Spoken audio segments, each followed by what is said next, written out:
Welcome to the Region 10 AT Community of Practice webinar on AT Form 2 completion and use. When you are considering assistive technology for your student, the first question you need to ask is there a task that the student is unable to do adequately because of his or her disability? There are three options when answering this question.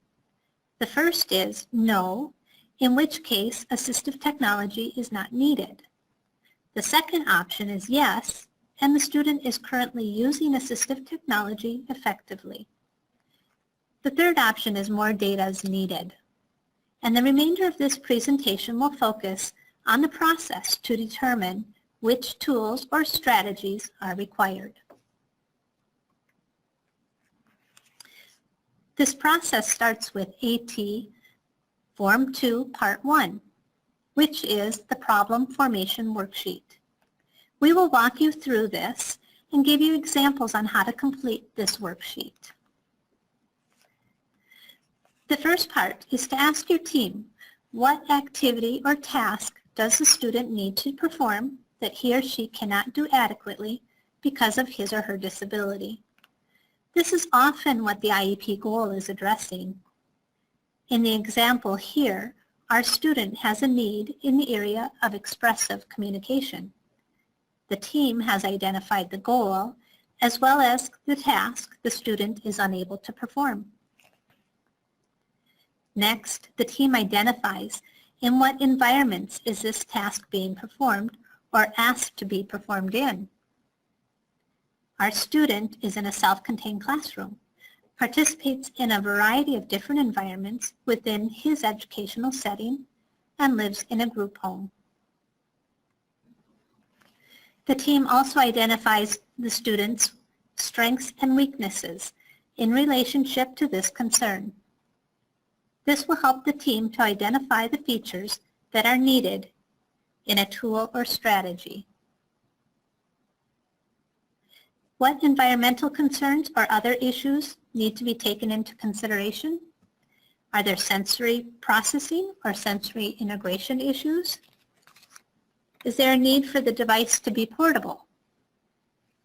The team documents those concerns on this portion of the form. This is a place for the team to describe the student's current use of assistive technology, if any.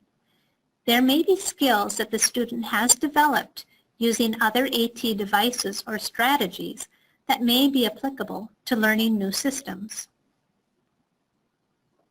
And finally, are there specific tools or interventions that a team member believes will allow the student to make progress? This is where you want to consider low-tech to high-tech options. Now that we have gathered information about the student, we want to look at the specific tasks and possible features needed to complete those tasks.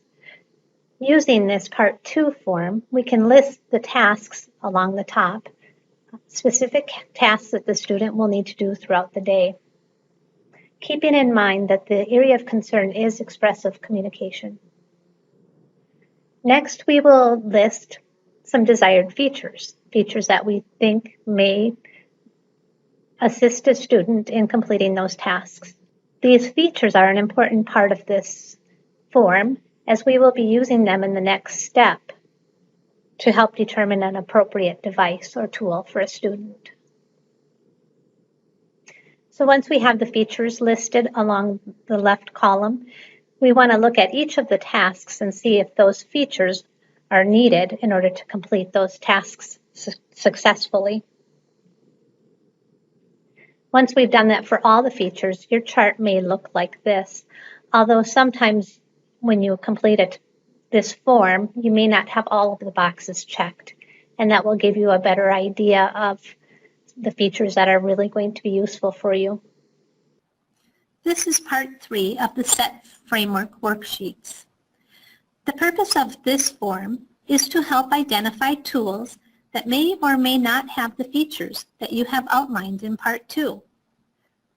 Across the top row, you will pull down the features identified on Part 2. And then along the left column, As a team, you will brainstorm a variety of different tool options. Once you've listed the tool options, match up those tools with the features listed across the top by using check marks. As you can see, some of the tools do not have all the features that the team deemed necessary. When looking at the features match, it should become clear which tools will be the best tools to try. In this form, we've listed 2 of those tools along the left side. The next thing to consider is the availability of the tool. Is it something that's available to all students? Is it something that is available through a special ed program, say in the resource room, or is it something that needs to be acquired either through a purchase or a loan? We also want to look at what services, what training or planning needs to happen for the student, staff, or family in order for these trials to be effective. Part 5 of the SET framework worksheets is the trial action plan. The team will come together and create a plan that they feel would give the student the best opportunity for success as they trial a new device or strategy. Then they describe the plan. As a team, you will work on this worksheet throughout the process. It is a working draft that is completed over the time of the trial.